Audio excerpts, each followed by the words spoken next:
So I did promise a number of interviews, and this interview is because of huge thanks to Nicole Bremner from East 8.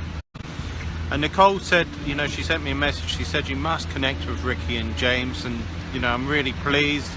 Look, if you've got someone you want me to connect with, for example, Mikko Laukkanen introduced me through to Jenny Thompson, who presented this morning at my property meet. Luke Hamill's introduced me to Stephen Green. I'm looking particularly for new speakers as well at my meets. I'm delighted that Rick and James will be speaking at some point. Depends when their diary's free, also my diary as well.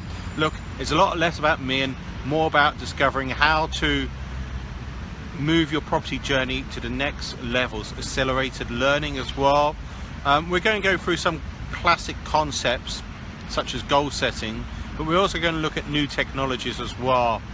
So you're going to see less of me now on this Facebook Live and more of Ricky and James. So huge thanks for joining me this morning. There's a little bit of background noise possibly. We're in Russell Square, I think this is Russell rather than Bloomsbury Square, but the beautiful Russell Square, heart of Bloomsbury.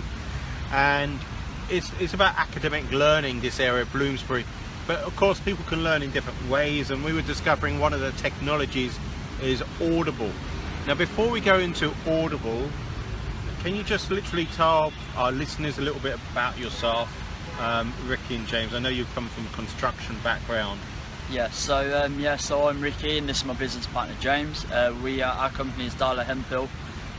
We formed our company 18 months ago, and we're predominantly developers. We source land, and we mainly from sort of direct to vendor sourcing, and we also do commercial conversions. So we've been building residential developments which we're selling, and then converting commercial buildings into residential. We've got a number of projects then that we've secured for the future, which we'll touch on shortly. Background wise, if you want to talk about yours, James? Yeah, so originally from a military background. From leaving the military, I went back into construction consultancy with my resettlement money that I got from the army. From there, sort of various consultancy roles over the last decade, from project management and site management works through to CDM works. So CDM? Yeah, construction design management regulations, something that's so health and safety, which is obviously very important in this day and age with developments. A lot of legislation out there, so it's a good skill to know. Sure. And it's interesting because next month I've got Stephen Green, who's ex-military as well. Yeah. I think Neil Mangan, who was there today, ex-military. Yeah. So look, I was listening to Jim Rohn last night. Some of you have never heard of Jim Rohn, he's no longer alive. But he's sort of like one of the key people back in the 90s, maybe early 2000s as well. He's passed away since, but he was, you know, someone who really made a difference to the likes of Tony Robbins, for example. So Jim Rohn was talking about the importance of discipline, Yeah. which I'm sure that's one of the things which you benefit from the army and military training. Oh, I said army, I don't know if it's army, but military it's army, yeah. training.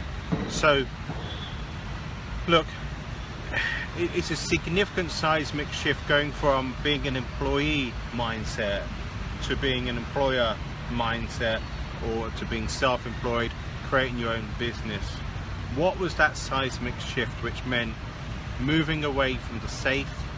I say it's safe, but you know, there's always potential people being made redundant and so forth, so it's never completely safe, but moving away from that fairly safe role to creating your own business. And everyone knows development has got elements of risk, and it's how you mitigate those risks.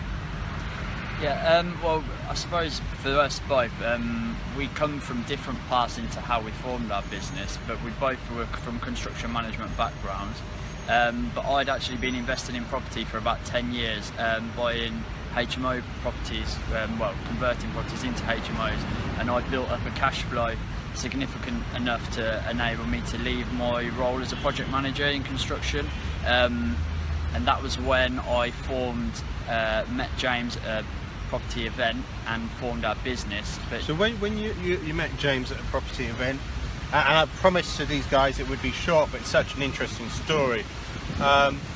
Did you go to that meet thinking I'm looking for a partner, JV partner, or what was your mindset? No, to be honest, we just met and got on really well, and and I could see we were such similar backgrounds and then aspirations for the future, and we both really wanted to get into new build development. I'd already was currently building just a single home at the time, but I could see how much drive and enthusiasm James had, and I could see that I would want to work with him on a daily basis. With certain other people I was approached by, I couldn't. So when initially meeting James, I had maybe just a £2.5 million portfolio with about £1 million of equity, and James was actually still full-time in work. So it was a big shift then to get him out of work and into a joint venture partnership. Well, it was formed a business, 50% shareholding business with ourselves. So it was but then we had a goal to build 10 houses. So that's fascinating. You know, again, I was listening to Jim Rohn last night. He was talking about goal setting, and he said, look, you know, about the value of writing goals and, you know, how people implement their goals as well. So you were talking just before we did a preamp about where you have your goals, so you see them when you switch on your computer. Our goals, we basically write them out on Word and then colour them in different colours and convert them onto a PDF and save them as our desktop screensavers. So every day we're sort of subconsciously absorbing them goals. So, and I can 100% say they worked. So we had a goal originally to secure and build 10. We've done that within about 2 weeks of setting the goal. We found a site for that, which we're halfway through. We've now so you had a goal set 10 to new build homes. That's what we wanted to do. So we achieved that. We read, I think, Grant Cardone's book was the 10 times rule, and it was like 10x your goals, 10x. Why not? So we've done that. We had this huge goal to us at the time of securing 100 units of new build or commercial conversion. So it's 100 properties. That was our goal. We are now. We set that about 6 months ago. We're at that now. So we have 22 properties live under construction at the minute, with another sort of 80 odd that are secured, contracts signed, and they're in planning stages. That's in a short space of time. We've gone from 0 to 100 properties, and it's honestly, I think, from getting your mindset right, having big goals, and then really focusing on your personal development and really increasing the learning as much as possible. Going back to Jim Rohn, he says your success will seldom match your level of personal development, and it's so true.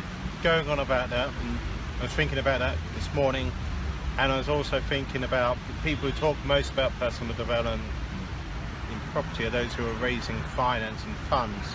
So it's strongly aligned. Look, we've briefly covered, you know, how you keep yourself motivated, educated, using things like Audible, using fast speed. It was quite interesting.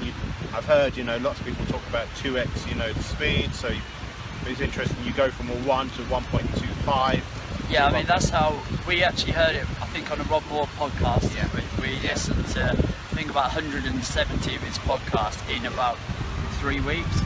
We've got a lot of hours, and the best thing that I think we learned from that was the 2 times speed for us personally, but then when we first tried to do it, especially with him, it was very quick, so we had to build it up to that, and we started at 1.25, 1.5, and then at 2 times speed, and so now we're like, say we get up in the mornings, go to the gym, come back, by the time we start work, we probably listen to 3 hours of audio every day, and then reviewing our goals. And I think what Ricky touched on, you know, like with the 10 times, Grant Cardone, not just within your goals, but with everything, you know, like with your education as well. So before, previously, we might be, you know, we were still doing it, probably listening to, you might go through a book every 2 weeks or even 3 weeks, and now it's sort of utilising that time as well, like Ricky said, in the morning, travelling to the gym, and while you're in the gym, before you've even had your breakfast, you've listened to half a book. So we've literally upped the education 10 times all over, which is and mentors.